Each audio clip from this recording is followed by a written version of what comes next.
الیہود والنصارى والمشرکین، مشرکین سے بھی مخالفت کا حکم دیا. مشرکین سے مخالفت ان کے رہن سہن، ان کے اندرونی اور ظاہری اور باطنی دونوں اعتبار سے مخالفت. ظاہری بولے تو رہن سہن، پیراہن، انسان جس طرح سے پہنتا ہے اس طرح سے یہود نصارہ اور مشرکین کا پیراہن مسلمان اختیار نہ کرے، مسلمان اپنا پیراہن اختیار کرے. اور باطنی عقائد، نظریات، عبادات، ان ساری چیزوں کے اندر اللہ کے نبی نے مخالفت کا حکم دیا ساری چیزوں میں. لیکن آتا ہے فقہا نے کہا ہے کہ اگر کوئی شخص اپنا پیراہن اس لیے اختیار کرتا ہے کہ میں انگریزوں کی طرح دکھوں، میں ان کی طرح دکھوں، تو فرمایا کہ یہ گناہ کبیرہ ہے، حرام، بالکل حرام. میں فلاں ہیرو کی جیسا دکھوں. یہ نہیں سوچنا کہ ہمارے ہندوستان کے اندر جو ہیرو اکثر تو مسلمان ہیں، تو وہ مسلمان ہیں تو ہمارے لیے وہ آئیڈیل نہیں ہے. ان کا پیراہن خود یہود و نصارہ اور مشرکین ہے، وہ پیراہن مسلمانوں کا پیراہن نہیں ہے. اور ان کے خود اللہ معاف کرے اکثروں کی شرکیہ اور کفریہ اعمال ہوتے ہیں. ان کو ہم تو فتوی یہاں بیٹھ کر دے نہیں سکتے، لیکن مسلمان ہے بھی کہ نہیں ہے وہ اللہ کو پتہ، ان کا معاملہ اور اللہ کا معاملہ. لیکن ہمارے لیے مذہبی معاملے کے اندر ہمارے لیے وہ آئیڈیل نہیں بنتے. تو ان کا پیراہن وہ خود یہود و نصارہ اور مشرکین کا ہے، ہمارا پیراہن نہیں ہے، اسلامی پیراہن نہیں ہے، اسلامی کلچر نہیں ہے. تو اس میں علماء نے کہا، فقہا نے کہا کہ جو شخص اس لیے یہ پیراہن اختیار کرے کہ میں ویسا دکھوں تو یہ حرام ہے، گناہ کبیرہ ہے. ہاں البتہ بس مجھے یہ اچھا لگ رہا ہے اس لیے میں یہ پہن رہا ہوں، اس کے جیسا دکھنا نہیں ہے کہ میں انگریز دکھوں یا سلمان خان دکھوں یا عمران ہاشمی دکھوں یا ایسی کوئی نیت نہیں ہے. تو یہ مکروہ تو ضرور ہے، دکھنا تو مکروہ ضرور ہے. تو یہ ساری چیزیں حضور پاک صلی اللہ علیہ وسلم نے جو فرمایا خالق الیہود والنصارى والمشرکین. اور دوسری حدیث میں من تشبہ بقوم فہو منہم، جو جن کی مشابہت اختیار کرتا ہے اللہ تبارک و تعالیٰ ان کے ساتھ ان کا حشر کرے گا، ان کے ساتھ ان کا حشر کرے گا. اب ہماری لحاظ اس لیے حضور پاک صلی اللہ علیہ وسلم نے عبادات تک میں ان سے مخالفت بولی ہے کہ کہیں عبادات میں بھی ان کی اسی مشابہت میں اختیار ہو جائے کہ ہمارا حشر ان کے ساتھ ہو جائے. کہ آج ہم عبادت ان کے ساتھ کر رہے ہیں، وہ بھی روزہ رکھ رہے ہیں، ہم بھی روزہ رکھ رہے ہیں، تو یہودوں کی طرح سے، یہود کی طرح سے ہو جائے گا. تو اللہ کے نبی نے وہاں مخالفت کرو جو ان کی سی عبادت بھی نہ ہو. ہماری عبادت اللہ کا حکم جو ہے وہ عبادت ہے، نبی کا طریقہ جو ہے وہ عبادت. اس سے ہٹ کر کے اگر دوسرا طریقہ ہے تو پھر فرمایا کہ ان کے ساتھ ان کا حشر، ان کے ساتھ ان کا حشر. تو عبادتوں تک میں اللہ کے نبی نے اتنا ملحوظ رکھا کہ ان کے ساتھ ان کی مشابہت اختیار. اب بتاؤ روزمرہ کی زندگی میں ہم کو کتنی مخالفت کرنی چاہیے. مخالفت بولے تو دشمنی نہیں، ان سے دشمنی نہیں، دوستی رکھ سکتے ہیں، ان سے ویوہار کر سکتے ہیں، شریعت کے حدود میں رہ کر کے ان سے معاملات کر سکتے ہیں، ان کے ساتھ حسن سلوک کر سکتے ہیں، احسان کر سکتے ہیں ان کے ساتھ میں. گھر میں اچھا بنا کچھ ان کے یہاں بھیج دیے، ان کو دعوت دے دیے، کھلا دیے، پلا دیے، کچھ چیز لگ رہی ان کو دے دیے، اپنی حیثیت کے مطابق ان کا تعاون کرتے رہے. سب کر سکتے ہیں گھروں کے ساتھ. لیکن رہن سہن میں، چال ڈال میں، پیران میں، ان ساری چیزوں میں ان کی مخالفت کا حکم اللہ نے دیا.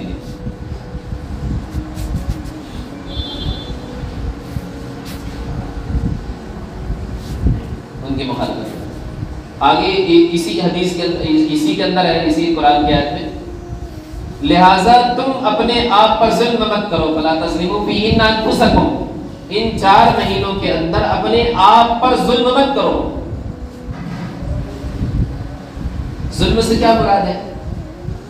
اب یہ حرمت والے مہینے ہیں، ان حرمت والے مہینوں میں اللہ تبارک و تعالیٰ کا جتنا حکم ہے بس اتنا کرو، اس سے زیادہ کرو گے تو تم اپنے آپ پر ظلم کرنے والے ہو. سب سے بڑا ظلم کیا ہے؟ ان الشرک لظلم عظیم. سب سے بڑا ظلم انسان جو اپنے اوپر کرتا ہے وہ شرک کرتا ہے. شرک میں ملوث ہو کر کے اپنے آپ پر مصیبتوں کو، عذابات کو ملوث کرتے ہیں. شرک ہے، بدعات ہے، خرافات ہے، رسومات ہے. اب محرم کا مہینہ ہے، اب لوگ تعزیہ بنا رہے ہیں، ہم بھی تعزیے میں چلے گئے، لوگ سواری بیٹھا رہے ہیں، ہم بھی اس میں چلے گئے، لوگ ہوا ہنگامہ کر رہے ہیں، ہم بھی ہوا ہنگامے میں چلے گئے، محرم کے ماتم میں دم دل شریک ہو گئے، محرم میں لوگ کھچڑا بنا رہے ہیں، ہم بھی کھچڑا بنا رہے ہیں۔ کیا حقیقت ہے کھچڑے کی؟ کیا حقیقت ہے؟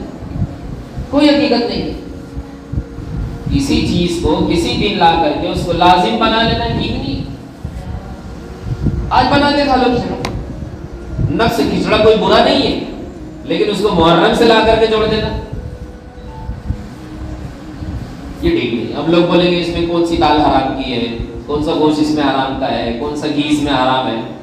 کوئی حرام نہیں ہے، لیکن اس کی نسبت تم نے حرام کر دی کہ محرم ہے، بغیر کھچڑے کے محرم کیسے ہو؟ تو یہ غلط ہو گیا، یہ غلط ہو گیا، یہ اپنے آپ پر ظلم کر لیا۔ ہم نے محرم کا تہوار سمجھ کر کے اس میں ساری چیزوں کو لازمی سمجھ لیا، ابھی آپ نے غلط کر دیا۔ حکم تو یہ اطیعوا اللہ واطیعوا الرسول واولی الامر منکم، اللہ کی اطاعت کرو، اللہ کے رسول کی اطاعت کرو اور اولی الامر کی اطاعت کرو۔ اب کون اولی الامر آ کر کے تمہیں کہہ رہا ہے کہ کھچڑا بناؤ، یہ کرو، ساری کی ساری چیزیں بدعت۔ کن لوگوں کی بدعتیں ہیں؟ جنہوں نے محرم کو 10 محرم کو اس کی تعظیم اور اس کی حرمت کو امام حسین رضی اللہ عنہ کی شہادت سے ہی سمجھ لی، حالانکہ حضرت حسین رضی اللہ عنہ کی شہادت ہوئی ہے حضور پاک صلی اللہ علیہ وسلم کے وصال کے 60 سال کے بعد، اور اس کی تعظیم کا حکم قرآن میں ہے۔ اور کب سے تعظیم کا حکم؟ اربعۃ اشہر حرم کا شروع میں کہا میں نے، آسمان اور زمین کی پیدائش کے پہلے سے اللہ تبارک و تعالیٰ نے لکھ دیا کہ یہ تعظیم کے مہینے ہیں، اور عاشورے کا روزہ حضور پاک صلی اللہ علیہ وسلم خود رکھتے تھے، پچھلے انبیاء علیہ السلام بھی رکھتے تھے، اس کی تعظیم اتنی پرانی ہے۔ یہ اور بات ہے کہ اللہ تبارک و تعالیٰ نے اس بابرکت دن کے اندر، اس عظیم دن کے اندر حضرت امام حسین رضی اللہ عنہ کو شہادت کہ امام حسین رضی اللہ عنہ کی شہادت میں 10 محرم نے 4 چاند لگا دی، 4 چاند لگ گئے کہ اللہ تبارک و تعالیٰ نے ان کو ایک تو شہادت دی، شہادت کو سب سے اونچا مقام دیا، اتنا بڑا مقام دیا، اوپر سے ایسے دن میں شہادت دی جیسے عام دن میں، ایک ہوتا ہے عام دن میں مر گئے، ایک ہوتا ہے جمعہ کے دن میں وفات پائے، ہم بولتے ہیں اچھی موت، ایک ہو گیا رمضان میں وفات ہو، ہم بولتے ہیں اچھی وفات۔ تو ایسے ہی ایک تو شہادت، اوپر سے عاشورے کا دن، اللہ تبارک و تعالیٰ نے سونے پہ سہاگا دیا، سونے پہ سہاگا۔ ایک روایت اس کے علاوہ اور کیا کرنے کی چیز ہے تو ایک ضعیف روایت کے اندر یہ چیز ملتی ہے کہ اس دن میں، عاشورے کے دن میں، اپنے گھر والوں پر، اہل و عیال پر، اور جن کا نان و نفقے کی ذمہ داری ہم پر ہے، بعض ملازمین ہوتے ہیں یا اپنے والدین ہوتے ہیں، بھائی بہن ہوتے ہیں، یا اور کچھ ذمے میں اور لوگوں کی کفالت ہمارے ذمے ہوتی ہے، یا ہم لے لیتے ہیں ان کو اپنی کفالت میں، گود لے لیا یا اور کسی کو سہارا دیا ہے، اس نے ہم کو بڑا بنایا ہے، ہم نے اس کو اپنی سرپرستی میں رکھا ہے، تو ایسے لوگوں پر دسترخوان کے وسیع کرنے کا حکم دیا ہے۔ دسترخوان کے وسیع کرنے کا مطلب عام دنوں میں جو کچھ پکاتے ہیں اس سے کچھ ہٹ کر کے اپنی حیثیت کے مطابق کچھ اچھا سا رکھتے ہیں دسترخوان، اس بقرعید پہ اچھا بنا لیتے ہیں، یا پھر عام دنوں کے مقابلے میں جمعہ کے دن تھوڑا سا اچھا بنا لیتے ہیں۔ تو ایسے ہی عاشورہ کا دن آئے تو عاشورے کے دن میں وہ اپنے دسترخوان کو وسیع کریں۔ اس روایت میں ہے کہ اللہ تبارک و تعالیٰ سال بھر روزی میں برکت عطا فرمائے، ہے تو روایت ضعیف، لیکن عمل کر لی، گھڑی ہوئی روایت نہیں ہے۔ ضعیف روایت کا الگ حکم ہوتا ہے، گھڑی روایت، موضوع روایت کا الگ حکم ہوتا ہے۔ تو ضعیف روایت ہے، ہو سکتا ہے اللہ تبارک و تعالیٰ ہماری روزی میں اس کی وجہ سے برکت عطا۔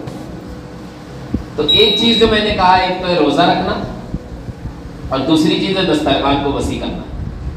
یہ دو چیز ذہن میں رکھیں، اس کے علاوہ تیسرا کوئی کام نہیں۔ جیسے ہم روزانہ کے دن گزارتے ہیں، جمعہ کا دن گزارتے ہیں، ایسے دن گزاریں۔ محرم کوئی تہوار کا دن نہیں، اگر تہوار کا دن ہوتا تو حضور پاک صلی اللہ علیہ وسلم وہ خطبے میں پڑھا تھا لِكُلِّ قَوْمٍ عِيدٌ وَهَذَا عِيدُنَا، یہ اللہ تبارک و تعالیٰ نے ہر قوم کو عید دی ہے، یہ بھی ہماری عید ہے۔ تو عیدین میں کہا جاتا ہے کہ ہماری عید ہے. اللہ تبارک و تعالیٰ نے 2 عیدیں دی ہے، تیسری کوئی عید نہیں دی. اس کے علاوہ کوئی عید ہوتی تو اس عید کے منانے کے سب سے زیادہ پہلے حقدار حضور پاک صلی اللہ علیہ وسلم ہوتے اور صحابہ کرام رضی اللہ عنہ. لوگ محرم کو عید کا دن سمجھتے ہیں، 12 ربیع الاول کو عید میلاد النبی، نام ہی دے دی اس کو عید میلاد النبی. لوگ بناتے ہیں شیو جینتی، کون سی جینتی، پتہ نہیں کون سی جینتی تھی. ہم بناتے ہیں محمد پیغمبر جینتی. کیا فرق ہے؟ اللہ اس چیز میں تو مخالفت کو دیا. شروع میں تو خالد الیہود والنصارى والمشرکین، مشرکین جینتی بناتے ہیں، ہم بھی جینتی بناتے ہیں. مشرکین ہے تو مندروں پہ اور گڑھوں پہ اور وہ کیا کہ یہ رہتے ان جگہوں پر جاتے ہیں. مسلمان جا کر کے مزارات پر شرکیہ کفری عمل کرتے ہیں، ساری چیزیں کرتے ہیں. کیا فرق ہے؟